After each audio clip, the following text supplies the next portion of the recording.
With some big tech news. Mark Zuckerberg has just revealed that from now on, people will have legs in the metaverse. Yeah, and I, for one, am truly excited for what this means, because first you get legs, then you will get feet. Pretty soon, you'll be able to walk out of the metaverse and go literally anywhere else. In climate news, New Zealand has just announced a plan to fight methane emissions by taxing cows for their burps. And this is how much billionaires are winning in the world. Even cows are getting taxed before them. And by the way, even if you support this general idea to try and slow climate change, you have to admit, if you were a cow, you'd be pretty pissed about this. Oh. Hold on. You steal my milk, make me spend my whole life on death row, and now you two-nippled bitches are gonna tax me for burping? Are you all driving electric cars? No. Are you all using solar panels now? No. You still flying private jets, but I get taxed? Okay, well, how about this? You bitches! Take that, you bitches! Oh, those New Zealand cows are angry. All right, in sports news, after it came out that NBA star Draymond Green of the Golden State Warriors punched his teammate in the face during practice, Green has announced that he will be taking some time off, which is a great reminder for everyone. Do not punch your coworkers unless you want some extra vacation time.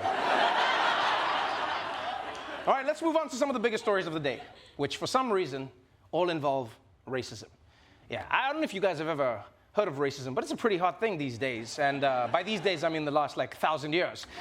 Now, for some reason, it seemed like everyone was extra racist this weekend. I don't know. Maybe because it was like a 3-day weekend, people had a little more time to kick back and work on their racism. Whatever it was, it almost seemed like people were competing to see who could be the most racist. So, let's dive in to all the competition for a segment we call The Amazing Racism.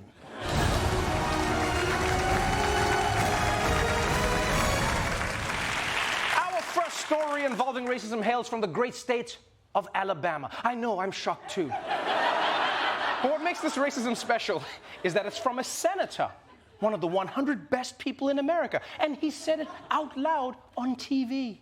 Senator Tommy Tuberville of Alabama is facing a significant backlash from major civil rights groups for comments he made at a Trump rally over the weekend. Senator Tuberville called out Democrats as being pro-crime. He also suggested that people who want reparations for ancestral slavery are to blame for the crime. The Democratic Party, they have a majority. They could stop this crime today. They want crime. They want crime because they want to take over what you got. They want to control what you have. They want reparation because they think the people that do the crime are owed that. Bullshit. They are not owed that. Woo! Yeah, you tell them, Tommy. That thing you just made up right now about reparations is bullshit. We can't have that fake thing happening. Woo! I gotta say, people, I've heard racists say all kinds of things. I've heard them say that black people are criminals, and I've heard them say that reparations are reverse racism, but it takes a true racism innovator to combine both ideas at the same time. Yeah, this is like the stuffed crust pizza of racism, because I knew you could have crust, and I knew that you could have cheese, but I didn't know that you could put the cheese inside the crust that's holding the rest of the cheese, because now the crust is holding the cheese at the same time. That's genius! Now,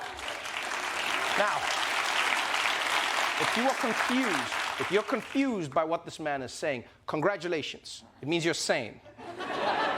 But his point is that Democrats want black people to do crime because that's basically reparations, which the Democrats believe they deserve. And there are just two things I can think of, off the top of my head. One, how does this argument explain black people who steal things from other black people? Because then who's reparating who? And secondly, how is this man going to stand on stage and imply that all criminals are black? Huh? That is disgusting. Has the senator never watched Netflix? Huh? I'm not going to stand here and let Tommy Tuberville erase all these white people's contributions. This is the real racism, my friends. Trying to make it seem like white people can't do crime. How dare you? White people do crime just like anybody. These guys gonna make it seem like, well, all my white friends in here, you can do the crime. You hear me? You don't listen to these people say you can't do crime. You do the crime. Look, you know what? While this is upsetting, it's not exactly surprising. I mean, he's an Alabama conservative named Tommy Tuberville. This is not so. What would be surprising is if he got up on stage and he was like, I'd like to open today with my favorite passage from James Baldwin, y'all. So, that's our first story, and I hope you warmed up, because this next one is a little more unexpected, and it takes place in liberal LA. In Los Angeles, the big political issue right now is a blockbuster tape recording that could force 3 city councilors to resign. Nury Martinez, a rising star in LA politics, potentially faces a career in ruins. The first Latina chosen to lead the Los Angeles City Council caught on tape making racist and offensive comments during a redistricting meeting with 3 Latino Democrats. At one point, Martinez talks about the black child of Mike Bonin, a white council member, in Spanish calling the boy a little monkey. There's this white guy with this little black kid who's misbehaved. The kid is bouncing off the effing walls on the floor, practically tipping it over. There's nothing you can do to control him. Parece changuito. Treat him like a little white kid, which I was like, this kid needs a beat down. Like, let me take him around the corner and then I'll bring him back. Oh, boy. Yeah. A Latina Democrat called the black son of a white colleague a little monkey, was bouncing all around the walls. I'm sorry, bouncing all around the effing walls.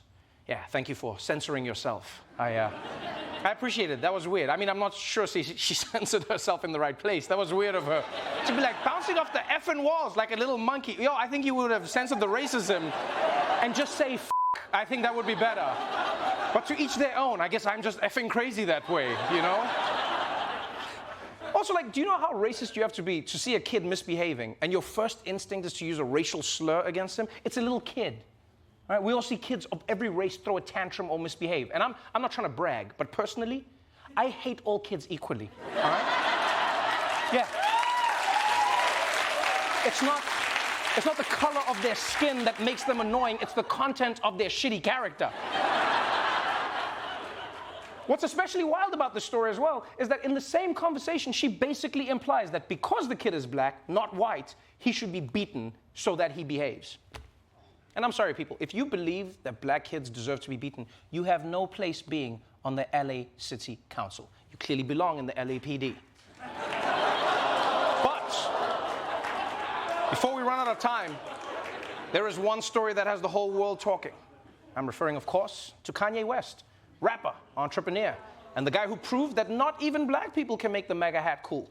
Kanye has been drifting more and more to the right lately, from wearing a White Lives Matter shirt to sitting down for an interview with Tucker Carlson, but over the weekend, Kanye drifted right off the deep end. Ye, formerly known as Kanye West, is now blocked from using Instagram and Twitter because of racist and anti-Semitic messages that he posted. On Friday, Instagram was the first site to lock his account after Kanye posted text messages between himself and the rapper Sean Diddy Combs. In those messages, he accused Diddy of being controlled by Jewish people after Diddy criticized a shirt Kanye was photographed wearing that read, "White Lives Matter."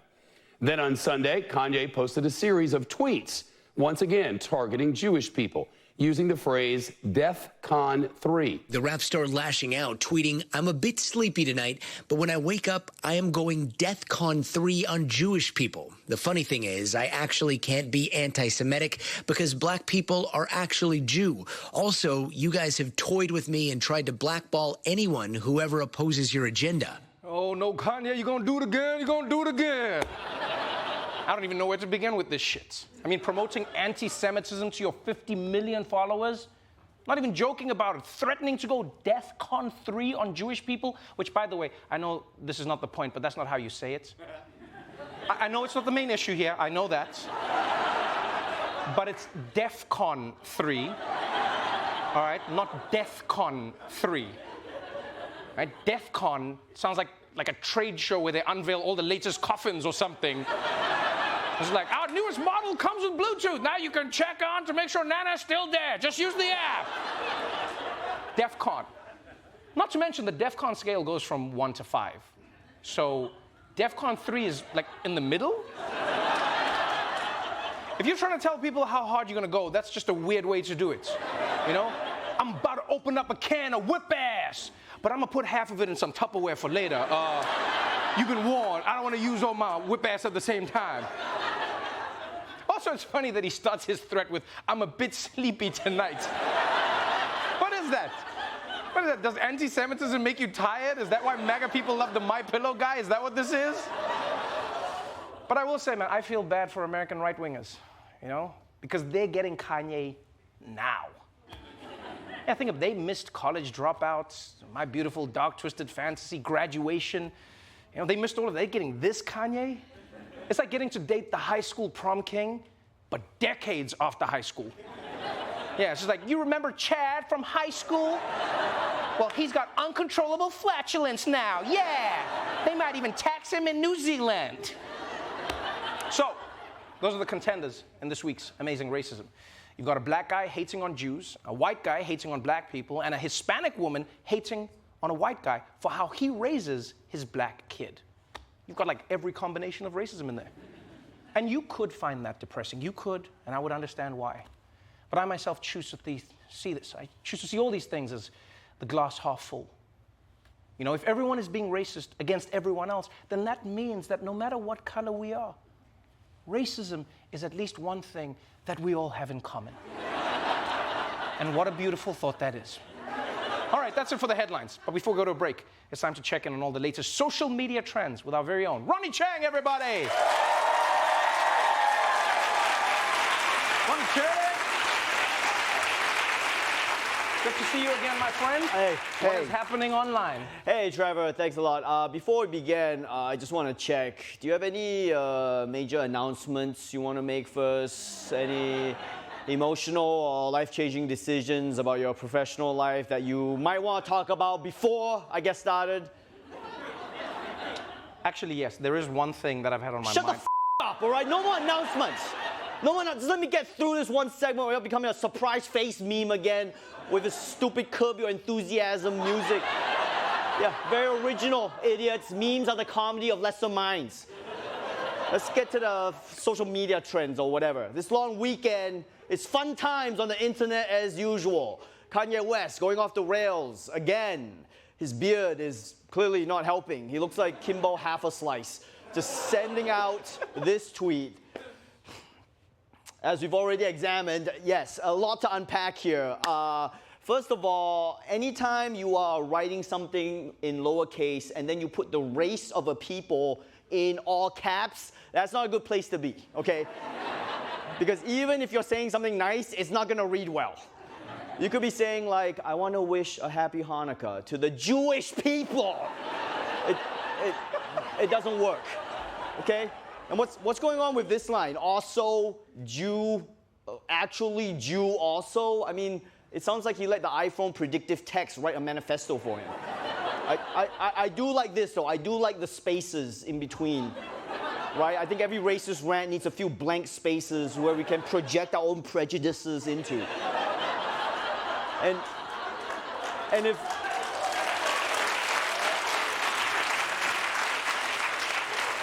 And if this wasn't chaotic enough, luckily for everyone, the world's second weirdest person, Elon Musk, came in to calm everyone down.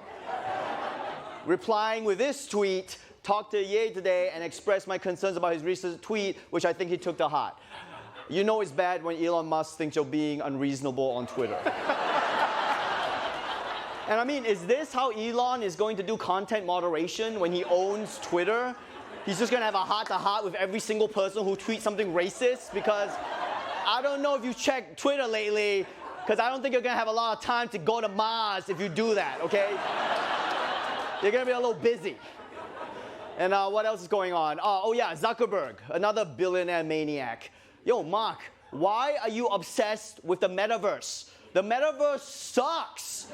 You made billions of dollars in real life. Now you're losing billions to create a fake life? So what, now there's legs in the metaverse. Oh wow, we got legs in the metaverse now, yeah. You know what else? There's legs right here. We got legs here already, okay? The guy who created an infinite universe that could be anything, and you made legs, okay? Not jetpack legs, not teleporting legs, just legs. Just legs. What else are you gonna invent in your magic world? College debt? Yo. Even Kanye is looking at this going like, yo, what are you doing, man? You're making our people look bad. And who here wants to be in a metaverse made by Facebook? I've never been on Facebook and said, you know what, I wish this was in 3 dimensions.